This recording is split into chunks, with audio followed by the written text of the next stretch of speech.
Good morning, everyone, and welcome to your week 11 or module 11 Monday morning breakfast bite. So here we are, the last actual week of material with the class, and we're going to be talking again about data protection and online security. And we're going to be looking at it from the legality or liability standpoint of online security breaches.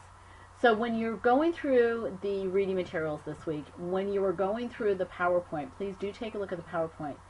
Keep that in mind, because from a business or a strategic standpoint, we always want to limit our liability, of course, and protect our customers' data, because as we know, protecting our customers' data has become a primary undertaking for all businesses because of the online world in which we live. And whether you're a hospital, a doctor's office, whether you are an education institution, whether you are a lawyer, law office, we have to protect now our clients' security or our customer security online data information. And so there are plenty of companies out there divided into different sectors that actually do so, whether it's the medical field and companies and entities that have come up with programs that actually monitor that activity.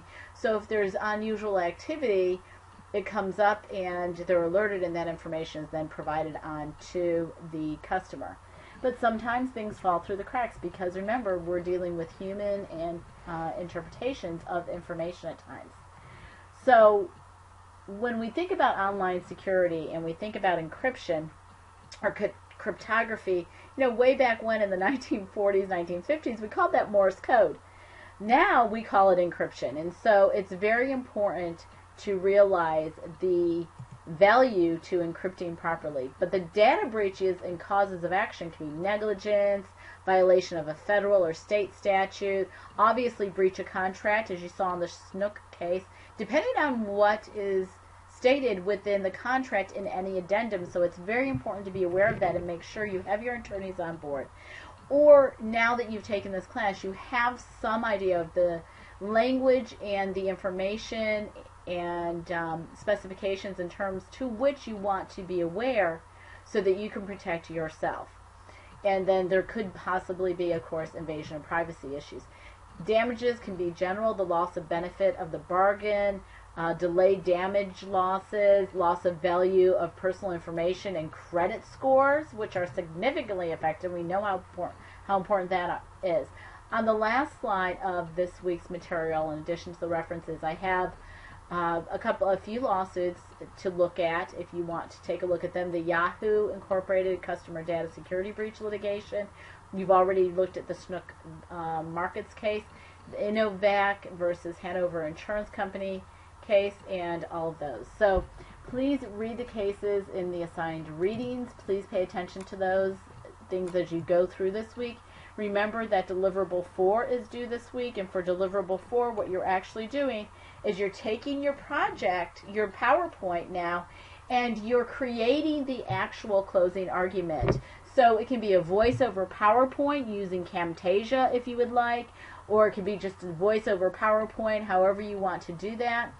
Upload it to your YouTube account. If somebody has a YouTube account, please upload it to the YouTube account. Make sure that you click that it's going to open up in a separate window when you upload the URL into the Dropbox itself. It's easier and it's a lot smoother to present in that way. What I would prefer is that everyone go ahead and submit their portions, or you have a running PowerPoint where everyone adds to it. So that way we've got one smooth PowerPoint as opposed to me clicking on different individual URLs in order to get to each person's PowerPoint. Everybody does have to participate in this part to get credit, so everyone does have to present, so be aware of that. And you just want to go ahead and get it in as soon as possible. My turnaround time generally for the presentation is you provide the presentation. Well, this week it's going to be on Monday, so I will get to it on Tuesday, give you your feedback on the PowerPoints, but the PowerPoints usually, I don't usually have a lot to say. Keep it minimal. Remember, your PowerPoint should always have a minimalistic view. Use graphics. Graphics are always great to get points across. And remember, this is the PowerPoint is your closing argument. So you want to ensure that when you create the PowerPoint, you're thinking about, now if I were standing before a jury, how would I want to present this? You always have to educate the jury on the law because you can't assume that they understand it or know it. And you want to educate them on the law. You can't avoid whatever the law says, but it's always about the presentation and the way you may present it. So that's very important. And then you have to educate the jury, and you have to convince the jury, if you're the defendant, why the facts don't fit the law or why this particular defense applies to it. So from a defendant standpoint, you're looking at poking holes at the plaintiff's case and demonstrating, if there is a valid defense, that this is the defense to it. If it's not a valid defense, don't go down that road, because then that just is not going to help your situation or your client's case. If you're the plaintiff, your focus is on demonstrating how the facts fit the law so that you can say that to the jury that, in fact, the defendant did do what the plaintiff is accusing them of doing. Always start with your strongest point, and always end with your strongest point. Because remember, juries aren't always going to remember everything that's put in the middle, but they're going to remember the first part generally and the last part, always. And that's for any given presentation. Now, at the end, I do want you to give me your team takeaway. And in other words, how was the team dynamic for you?